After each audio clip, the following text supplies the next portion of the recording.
Nananawagan po ako sa mga kapatid po or pamilya, sino man ang mga kakilala po ni Kuya Jesus Paraboles. Siya po ay taga Bicol. Sana po sa mga kamag-anak niya, magtulungan po tayo para matulungan si Kuya Jesus. Nagbigay muna ako ng 2,000 kasi mahirap magbigay ng pera sa kanya ng malaki. Ayoko mapahamak siya. Ayoko din mabigla siya. So dahan-dahan po. Hindi po kami titigil ngayon. Araw-araw po namin babalikan. Maghahatid po kami ng pagkain sa kanya. Hanggat sa abot ng makakaya ko.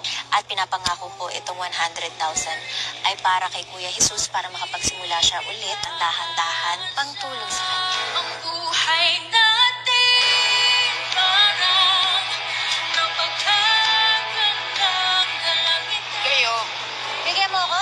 bibigyan ka sa kain. Akin to? Opo. Sige, kain ka na. Natin parang napagkagandang. Iba po talaga ang impact ng buhay sa tao.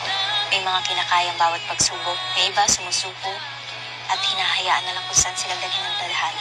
Para kay Kuya Jesus, gusto ko iparamdam sa kanya na habang may buhay, may pag-asa.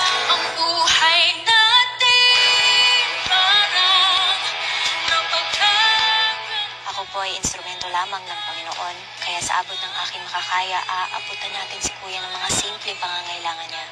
Katulad ng request niyang damit, pagkain, bigas, tsinelas, at panimulang 2,000 muna.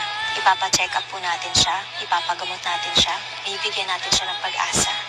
At kapag handa na siya, kapag kaya na niya, sa kanya ko ibibigay ang 100,000 pesos at tutulungan natin siyang makasimula ulit sa hamon ng buhay sa abot ng aking makakaya. May pag-asa siyang bumalik, may pag-asa siyang gumaling, may pag-asa siyang tulungan. Hindi naman niya pinili maging ganito, hindi niya pinili maligaw, masira, mawala sa sarili niya. Kaya huwag tayo basta-basta humusga. Minsan yung taong sobrang durog na, yung walang-wala na, sila pa yung magpapakita ng tunay na kabutihan. Sino mag-aakala? Walang naman siyang ipon. Wala naman siyang perang hawak na malaki. Ang nakita ko nga, 5 piso na lang ang natira sa kanya. Pero masaya pa rin siya. Saan ka ba makakita ng gano'n na 15 na lang yung pera, ibibigay pa niya yung 10. 5 na lang matitira sa kanya. Kaya naniniwala ko, mabait ang puso ni Kuya Jesus. Grabe, ngayon lang ako nakakita ng ganyan tao. Ngayon lang ako naka-experience ng ganito.